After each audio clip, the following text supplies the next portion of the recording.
Ya, haleluya. Haleluya, haleluya. Hendaklah engkau setia sampai mati, sabda Tuhan, dan aku akan mengurniakan kepadamu mahkota kehidupan. Haleluya, haleluya. Tuhan bersamamu. Dan bersama rohmu, Inilah Injil suci menurut Lukas. dimuliakanlah Tuhan.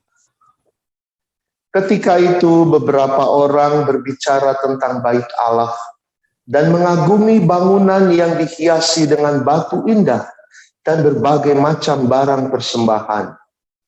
Tetapi Yesus berkata kepada mereka, akan tiba harinya, segala yang kalian lihat di situ diruntuhkan, dan tidak akan ada satu batu pun dibiarkan terletak di atas batu yang lain. Lalu murid-murid bertanya, Guru, bila manakah hal itu akan terjadi? Dan apakah tandanya kalau itu akan terjadi? Jawab Yesus, waspadalah, jangan sampai kalian disesatkan. Sebab banyak orang akan datang dengan memakai namaku dan berkata, akulah dia, dan saatnya sudah dekat. Janganlah kalian mengikuti mereka. Dan bila kalian mendengar kabar tentang perang dan pemberontakan, janganlah kalian terkejut, sebab semuanya itu harus terjadi dahulu. Tetapi itu tidak berarti kesudahannya akan datang segera. Kemudian Yesus berkata kepada mereka, bangsa akan bangkit melawan bangsa, dan kerajaan melawan kerajaan. Akan terjadi gempa bumi yang dahsyat, dan di berbagai tempat akan ada penyakit sampar dan kelaparan. Dan akan terjadi juga hal-hal yang mengejutkan dan tanda-tanda yang dahsyat dari langit. Demikianlah sabda Tuhan, terpujilah Kristus. Saudara-saudari, di bulan November ini kalau kita menyimak, semua bacaan-bacaan misa mengarah pada hari-hari terakhir. Karena memang kita masuk dalam tahun terakhir, saat terakhir tahun liturgi. Maka tidak heran kalau bacaan-bacaan semua mengarah pada hal-hal terakhir. Mengarah pada kematian, pada akhir zaman, apa yang terjadi ketika orang meninggal, dan sebagainya. Dalam spiritualitas atau teologi disebut eskatologi. Eskatologi artinya hal-hal terakhir menyangkut kematian, pengadilan terakhir, penghakiman terakhir, surga dan neraka, itu eskatologi. Nah, pada hari ini, malam hari ini kita mendengar bagaimana dalam bacaan pertama patung Raja Nebukadnezar itu hancur, ya. Raja Nebukadnezar mendirikan patung dan diharapkan semua orang menyembah. Dia menyembah patung itu, tapi hancur. Kemudian juga dalam bacaan Injil, Yesus menubuatkan tentang kehancuran bait Allah. Bait Allah yang menjadi kebanggaan orang Yahudi, yang menjadi kekuatan dari orang Yahudi karena mereka percaya bahwa Yahweh ada di sana. Tapi Yesus menubuatkan bahwa akan datang hari, saatnya, di mana bait Allah itu akan dihancurkan. Tidak ada satu batu pun yang tersusun di atas batu yang lain. Hancur, benar-benar hancur. Dan itu nantinya akan terjadi. Tentu saja maksud Tuhan Yesus bukan saja menubuatkan kehancuran bait Allah Yerusalem itu nanti, tapi juga dia berbicara tentang diri kita, tentang tubuh kita. Tentang tubuh kita yang fana ini, bahwa akan datang, akan tiba saatnya di mana kita pun akan mengalami kehancuran badan itu, yaitu kematian.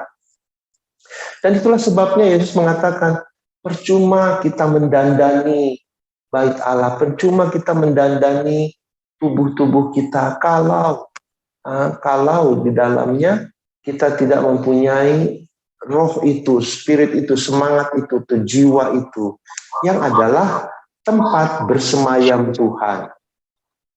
Kita tahu bahwa zaman sekarang banyak sekali orang punya tato, Wah, bagus sekali, tatonya juga macam-macam. Banyak sekali juga kontes-kontes kecantikan di mana orang memamerkan tubuh yang indah, perempuan-perempuan maupun laki-laki, maupun yang apa bencong-bencong. Ada juga itu di beberapa negara kontes kecantikan seperti itu, ya.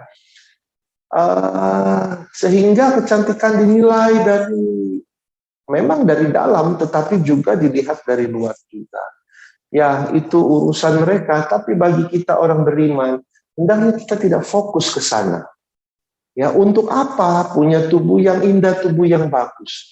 Untuk apa tubuh kita dihiasi dengan macam-macam perhiasan? Tapi kalau di dalamnya, Tuhan tidak berdiam di sana. Saya ingat satu kali, saya tidak menyebutkan tempatnya di mana, tapi satu biara suster. Dan waduh, tempat itu sangat-sangat indah, sangat-sangat bersih, dan memang selalu dibersihkan.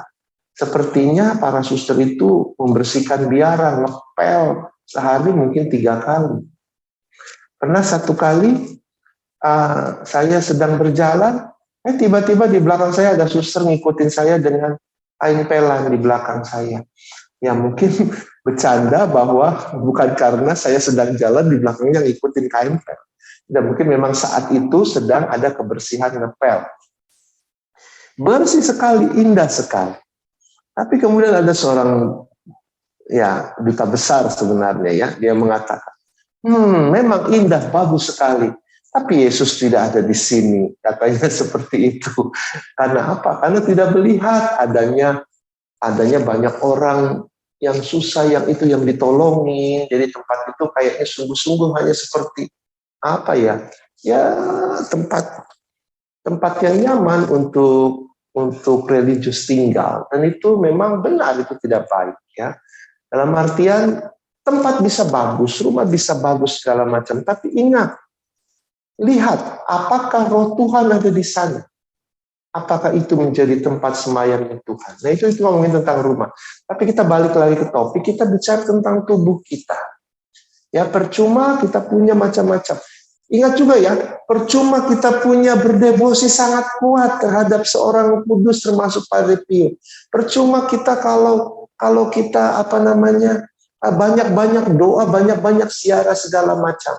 Tapi kalau tidak pernah ada Tuhan bersemayam di dalam diri kita, itu sia-sia semua. Itu hanyalah tambahan. Itu hanyalah sesuatu yang harusnya menguatkan, seharusnya membuat jelas kehadiran Yesus dalam tubuh kita, dalam diri kita, dalam jiwa kita.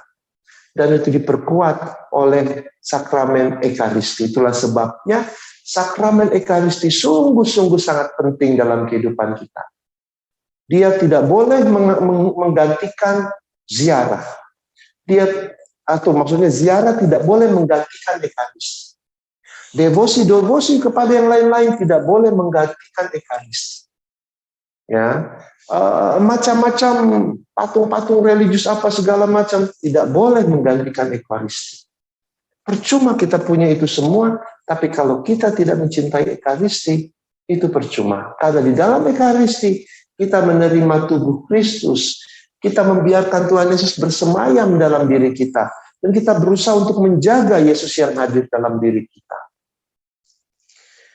Kalau kita sudah saatnya kematian itu tiba mendatangi kita, apakah kita siap? Saya tidak mau mengatakan bahwa saya siap, ya, tapi saya sharing pengalaman saya. Sekitar mungkin 3 minggu lalu, saya ternyata alergi dengan kacang-kacangan. Dan saya dapat makan kacang-kacangan itu dalam bentuk cookies, campur banyak sekali kacang di dalamnya. Tanpa saya lihat kacangnya, saya alergi dengan kuaci. Dan di dalamnya ternyata ada kuaci juga yang tersembunyi. Lalu saya makan. Enak. Terasa seret di leher. Saya pikir ini seret karena kacang. Lalu saya minum. minum air, masih tetap seret ya. Tetap saya pikir itu hanya seret karena kacang. Saya tambah lagi 1 potong lagi. Begitu masuk 2 potong, belum habis di mulut dikunyah, saya tidak bisa nafas. Saya tidak bisa bernafas. Lalu saya panik, mulai keringat, badan mulai ada yang gatal. Kemudian saya lihat ke kaca, bibir saya bengkak, mata saya merah, muka saya merah. Saya takut. Saya langsung ke kapel, karena dekat sekali kamar saya dengan kapel hanya berapa langkah. Kami semua kamar di atas dan ada kapel ini di sini sekarang saya bisa ini. Dan saya berdoa pada Tuhan. Saya tidak takut menghadapi kematian. Saya berdoa tapi saya bilang, Tuhan, jangan hari ini. Kalau saya mau meninggal, jangan hari ini. Besok. Paling cepat besok, saya bilang. Saya harus ada banyak persiapan. Tapi habisnya cuma saya singkat, doa saya singkat begitu sih. Tuhan please tolong jangan hari ini, besok saja, saya bilang. Saya harus buat tindakan-tindakan untuk mengatasi apa yang terjadi pada saya ini. Saya langsung ketok kamar pastor rekan saya, Pastor Andreas, saya ketok, saya lihat dia tidak apa-apa, saya bilang tanpa bisa ada suara keluar karena ini tertutup, saya bisa nafas melalui hidung saja. Lalu saya kasih tahu dia terkejut sekali melihat saya seperti itu. Lalu dia bilang minum air susu murni, dan kebetulan ada 1 kaleng susu beruang ya di kulkas. Saya langsung minum dan tidak sampai 1 menit saya langsung muntah. Saya langsung muntah keluar sampai 3 kali saya muntah penuh ya wastafel itu penuh dan mulai mendingan dan mulailah saya Google tentang alergi ini. Saya dulu pernah alergi juga, tapi nggak sampai seperti ini, hanya gatal-gatal saja. Tapi kemarin sungguh-sungguh bengkak dan yang paling menakutkan tidak bisa bernafas. Jadi saya Google dari Rumah Sakit Karolus, memang demikianlah gejala-gejalanya. Dan setelah sembuh pun masih terasa mual, masih terasa agak pusing dan mual, itu efek kemudian ya. Tapi saya segera tulis WA, kasih tahu dokter yang biasa saya konsultasi, dia kasih saya obat langsung sore itu, obat datang saya makan obat tersebut. 2 hari kemudian sudah hilang, meskipun mual dan pusing-pusing masih berasa. Tapi saya merenungkan, kenapa saya tidak begitu panik sekali, kenapa saya tidak begitu takut sekali ya akan kematian. Bahkan saya berani bilang pada Tuhan, tadinya Tuhan izinkan hanya 1 hari, saya sudah meninggal. Karena saya bilang pada Tuhan, Tuhan tolong jangan hari ini, please besok saja. Kasih saya 1 hari, saya bilang begitu. Tapi saya benar-benar pada saat itu saya tidak begitu meragukan. Kenapa? Dalam permenungan saya, mungkin karena di tahun-tahun belakangan ini, terutama 2 tahun selama pandemik ini, kita banyak menghadapi kematian. Saya pribadi mendengar banyak kematian, baik itu di umat saya sendiri, ataupun teman-teman saya, ataupun orang-orang lain yang saya dengar. Kematian begitu banyak. Dan saya juga bukan itu saja, saya juga merayakan misa-misa kematian. Saya mengikuti upacara-upacara pemakaman langsung maupun secara online. Dan beberapa kali saya sungguh sedih. Maksudnya dalam perayaan-perayaan tersebut, saya selalu memberikan khotbah dong, permenungan. Dan nggak mungkin kita memberikan permenungan yang sama terus setiap kali kita merayakan perayaan untuk kematian itu. Maka saya banyak bermenung, banyak hal-hal yang direnungkan tentang kematian. Yang pertama-tama adalah bahwa kesadaran bahwa kematian itu sudah seperti saudara sendiri, maksudnya dekat sekali dengan kita. Ya kapan saja itu bisa datang. Ya itu kayaknya dekat banget ya, karena terlalu sering kita menghadapi orang lain yang menghadapi, tapi kan kita ada di sekitar juga. Ya tidak heran Pak Santo Fransiskus Assisi, pelindung dari kongregasinya Padre Pio ini, Santo Fransiskus Assisi bahkan menyebutkan saudara kematian. Kematian itu saudara sebagai saudara. Dan itu saya baru menyadari, betapa betul itu. Bahwa kematian itu, kenapa kita harus menjauh dari kematian? Dia adalah saudara kita. Bukankah Tuhan Yesus sudah memenangkan kematian itu? Ibaratnya kematian yang tadinya sudah dicengkram oleh setan, iblis yang buat takut manusia, ternyata sudah dikalahkan dan kita tidak boleh takut lagi akan kematian. Kenapa? Karena dia sudah mengalahkan kematian. Dia sudah mengalahkan. Ya. Kematian hanya sebagai pintu kita yang mesti kita masuki untuk bisa masuk surga. Kita semua di sini yang hadir pasti akan mati. Pasti, itu 100%. Nggak ada yang nggak akan mati. Ya, jadi kenapa kita tidak bersahabat? Kenapa kita tidak mengenal apa itu kematian? Seperti Padre Pio, yang sudah begitu sangat familiar sekali dengan kematian, dan dengan penglihatan-penglihatannya tentang kehidupan setelah kematian. Meskipun ya kita masih harus juga melihat, karena banyak penglihatan-penglihatan itu memang mengandung arti-arti tertentu. Seperti kalau kita baca kitab Wahyu yang ditulis oleh Yohanes, itu juga penglihatan-penglihatan. Ya, jadi dalam permenungan saya sekarang ini, terutama di dalam misa devosan Padre Pio ini, kita pertama-tama adalah kita harus mengakui bahwa tubuh kita yang fana ini adalah bait Allah, tempat tinggal Tuhan, dan hendaknya kita juga memeliharanya dengan baik, karena Tuhan ada di dalam diri kita. Memeliharanya bukan dengan baik, bukan berarti kita mendekorasikannya. Percuma dekorasi itu kalau tidak ada Tuhan di dalam. Jadi yang penting yang pertama-tama adalah ada Tuhan dalam diri kita. Lalu kita bisa mendekornya dengan devosi-devosi, dengan ziarah, dengan penerimaan sakramen, dengan aktif dalam pelayanan. Karena kita tahu Yesus disinilah yang menggerakkan. Yesus inilah yang mau saya tampilkan, mau saya keluarkan. Karena ketika Yesus muncul dalam diri kita, pasti orang lain akan melihat seperti cerita Mother Teresa itu, ketika dia mau membantu seorang yang kelaparan sekali dan sakit di jalanan itu, yang sudah tidak bisa tertolong. Lalu Teresa mengatakan kepada orang itu, "Bapak mau bertemu dengan Yesus?" Dan orang itu yang adalah orang Hindu bertanya, "Siapa Yesus?" katanya. Lalu Bunda Teresa mengatakan, "Yesus adalah sahabat saya." Dan orang Hindu itu berkata, "Kalau dia adalah sahabat ibu, saya mau bertemu dengan Yesus." Itu. Kenapa? Karena Yesus yang ada dalam diri Santa Teresa, Bunda Teresa, itu kelihatan, tampak. Dan orang Hindu itu yang sudah sekarat mau mati, dia melihat kehadiran Yesus di sana. Maka dia berani mengatakan, kalau Yesus itu sahabat ibu, saya akan datang, saya mau melihat dia.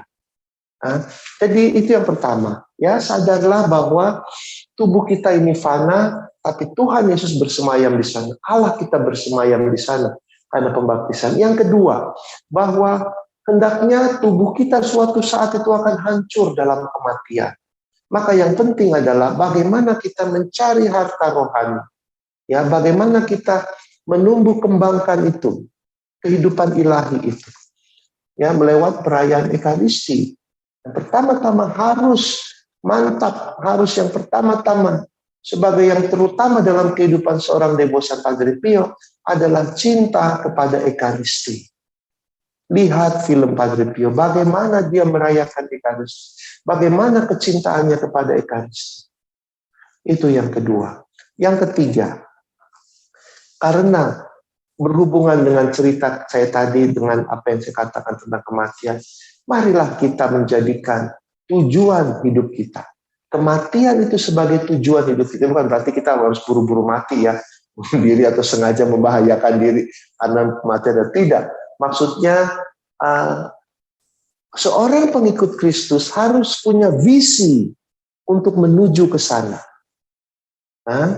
Hidup yang kekal, keabadian, kerajaan surga, itu adalah visi. Visi kan yang tujuan hidup kita ya. Dan tapi kan untuk itu kita harus melewati kematian. Maka oleh karena itu, apa yang kita lakukan sekarang ini, hendaklah sebagai persiapan, sebagai bekal kita untuk bisa menghadapi, masuk dalam melewati pintu kematian ini, itu dan masuk ke dalam kerajaan surga yang adalah visi kehidupan Kristiani. Maka saudara-saudariku, kalau di dalam subtema mengatakan bahwa anak yang less worthy. Maksudnya kita semua adalah anak-anak Tuhan. Kita semua punya panutan seperti Santo Padre Pio punya panutan. Kalau manusia adalah Santo Fransiskus Assisi, tapi tentu saja dia berpanutan pada Tuhan Yesus. Dia punya tetapi idolanya Fransiskus Assisi. Kita semua juga punya idola. Padre Pio adalah salah satu idola kita ini. Ya, kita berdoa pada Tuhan. Kita memang tidak pantas seperti Padre Pio ini, tapi paling tidak kita berusaha mengikutinya. Dan semoga niat baik kita itu ya untuk mau berusaha meneladaninya bisa membantu kita. Seperti Padre Pio, idola kita selalu mengutamakan Yesus di atas segala-galanya. Selalu mengutamakan Tuhan di atas segala-galanya. Mudah-mudahan itu bisa menjadi prioritas dari kehidupan kita. Tuhan berkati kita semua. Amin.